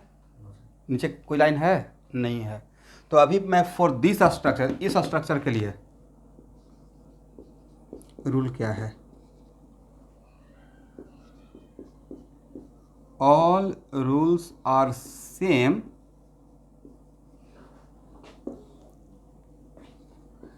As for Fischer presentation.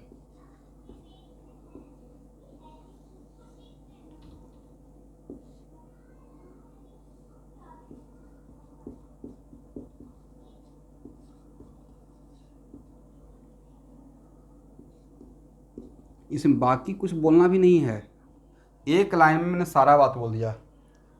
All rules are same as for Fischer presentation का मतलब है कि लिस्ट प्रायोरिटी ग्रुप कहाँ रहेगा? फिर भी आप लिख लीजिए, हो सकता है भूल जाइएगा। List priority group should be on the bottom line, और नहीं रहेगा तो क्या करना है? ले आना है, राइट। अब बाकी जैसे स्ट्रक्चर है उसको ऐसे रहने दीजिएगा।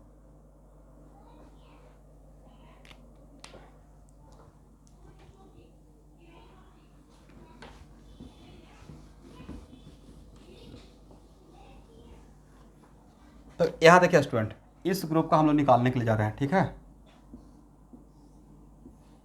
CH3HBr, और इस तरफ के ग्रुप को हम लोग क्या मान लेते हैं?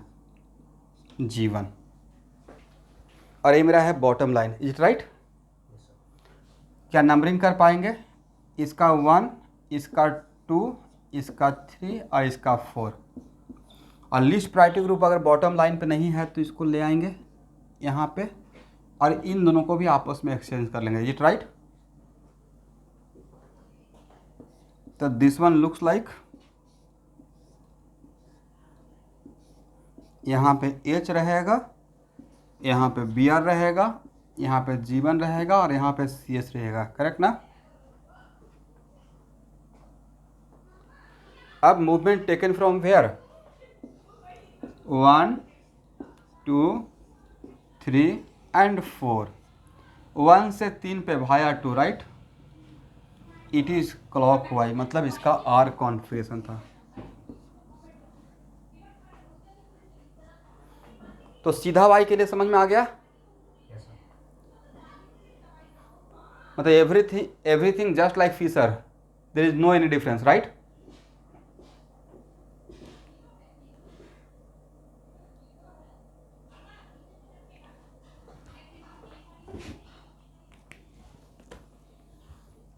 हो जाएगा तो बोलिएगा स्टूडेंट। ओके,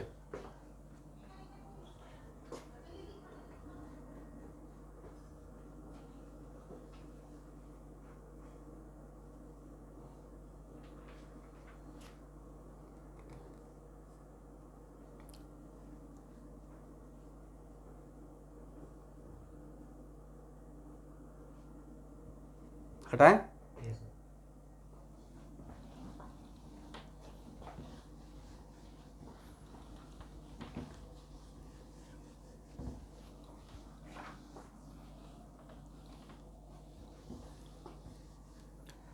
आप सिर्फ 2016 का ही एक जेईई मेन का क्वेश्चन से ही नहीं मोटिवेट मत होइए, जीओसी में जितना भी क्वेश्चन है जब मैं कवर कर लूँगा सारा ऑर्गेनिक, तो जो ऑर्गेनिक केमिस्ट्री में जो पूछा गया उससे मेरा क्लास नोट्स बहुत ऊपर लेवल का नजर आएगा। मतलब मेरा गारंटी है कि अगर सही से मेरा क्लास नोट्स कोई फॉलो कर रहा है क्लासेस, कहीं पे आपका पेन नहीं रुकेगा ऑर्गेनिक केमिस्ट्री में, और आपके साथ मैं भी सॉल्व करूँगा। और हर टाइम पे आपको कॉन्फिडेंस देते रहेंगे, फील कराते हैं देखिए ये सब हम लोग यहाँ पे पढ़ लिए हैं।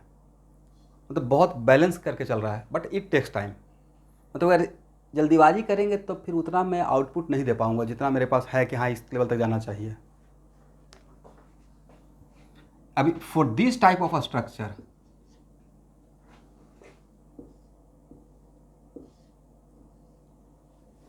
इस टाइप का स्ट्रक्चर क्रिएट, समझे स्टूडेंट, मतलब उल्टा बाई के लिए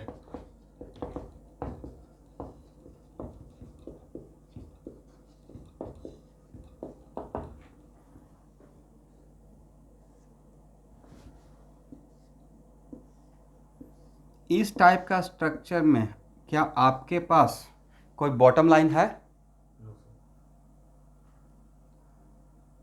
और यहाँ पे तो उन्होंने बोल दिया कि आपको मतलब मुझे सॉहर्स में भी एक बॉटम लाइन चाहिए, ठीक है। तो एक्चुअल में यहाँ देखिएगा एक ट्रिक डेवलप किया गया है, कन्वेंशन। जब हायर लेवल का बुक पढ़िएगा, मान लेते हैं कि यहाँ पे कोई ए है, बी है, सी है और डी है, ठीक है। तो इसका निकालने से पहले इसका मिरर इमेज लेना है। निकालने से पहले क्या लेना है? Mirror image. और मिरर इमेज लेंगे तो कैसा नजर आएगा? एक यहाँ पे नजर आएगा, बी यहाँ पे और सी यहाँ पे, और ए कहाँ पे? डी। यस, ए के नीचे नजर, ऊपर या नीचे? सर नीचे रहेगा, ज़्यादा डिस्टेंस है, राइट।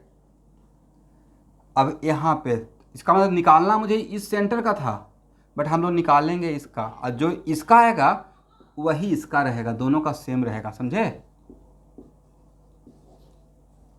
तो आप लोग एक लाइन में अगर किसी दूसरे को समझाना रहेगा कि इन्वर्टेड वाई वाले कार्यल सेंटर का निकालना है तो क्या करना है? उसका मिरर इमेज लेना है, राइट। उसके नीचे कि मिरर रख दीजिए, और तब जो नज़र आएगा उस स्ट्रक्चर के कायरल कार्बन का निकाल लेना है, और जो इसका कॉन्फिगरेशन रहेगा वही इसका रहता है, करेक्ट। ये मैं नहीं बोल रहा हूँ, ये सॉहर्स का कॉन्सेप्ट है, उन्हीं का प्रेजेंटेशन, उन्होंने ऐसा कॉन्सेप्ट दिया आपके लिए, ठीक है। तो जो सीधा बाई रहेगा उसमें तो कोई टेंशन नहीं है, बॉटम लाइन है, बट जो उल्टा बाई रहेगा उसके लिए क्या करना है? मेक ए मिरर इमेज, और उस मिरर इमेज का निकालना है, मिरर इमेज में इस कार्बन का, और जो इसका कॉन्फिगरेशन रहेगा, अगर इसका आर है तो इसका भी मतलब आर होगा, करेक्ट।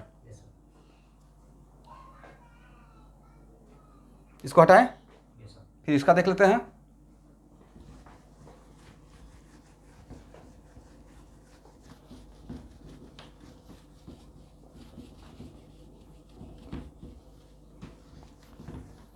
चलिए स्टूडेंट, CH3HOH और इस ग्रुप का नाम देते हैं G2। इसका मिरर इमेज लेना है, राइट। तो यहाँ पे रहेगा H, यहाँ पे रहेगा CH3, यहाँ पे रहेगा OH और यहाँ पे रहेगा G2, is it right, according to distance. अब इसमें प्रायोरिटी का लेवलिंग करेंगे तो ये रहेगा 1, ये रहेगा 2, ये रहेगा 3। प्रायोरिटी का लेवलिंग मैं CIP के अकॉर्डिंग करता हूँ 1। अब यहाँ पे क्या लिस्ट प्रायोरिटी ग्रुप आपका बॉटम लाइन पे है, इसका निकालने के लिए नहीं है तो किसका किसके साथ एक्सचेंज, इसका सर इसके साथ एक्सचेंज कर दीजिए और इसका एक्सिस के साथ एक्सचेंज कर दीजिए, राइट। तो यहाँ पे आ जाएगा OH, यहाँ पे चला जाएगा H, यहाँ पे चला जाएगा G2 और यहाँ पे रहेगा CH3, is it right. Now 1 2 3 and 4 make a movement from 1 से 3 वाया 2, 1 से 3 पे आएंगे, 2 को टच करते हुए। कैसा मूवमेंट, R। तो इसका भी R रहेगा, मतलब इसका R रहेगा, मतलब इसका R रहेगा। तो इस केस में मैं कोई प्लानिंग करके नहीं लिया था, मैं रैंडम ले लिया था, ठीक है। दोनों सेंटर का कॉन्फिगरेशन क्या है, R और R है, इज इट राइट।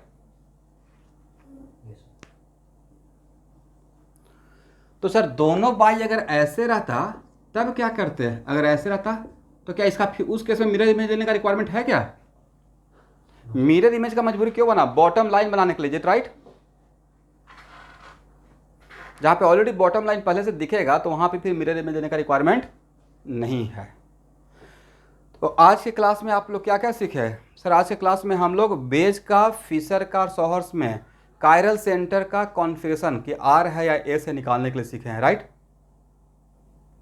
तो आज का क्लास बहुत इंपॉर्टेंट है। थोड़ा सा क्लास खत्म होने के बाद 10-15 मिनट या जब भी टाइम मिलेगा सोने से पहले इसको एक बार और देख लीजिएगा, क्योंकि नेक्स्ट का ऑप्टिकल आइसोमर क्लास यहाँ से ही आगे प्रोसीड होगा, इसी के फाउंडेशन के बेसिस पे, राइट।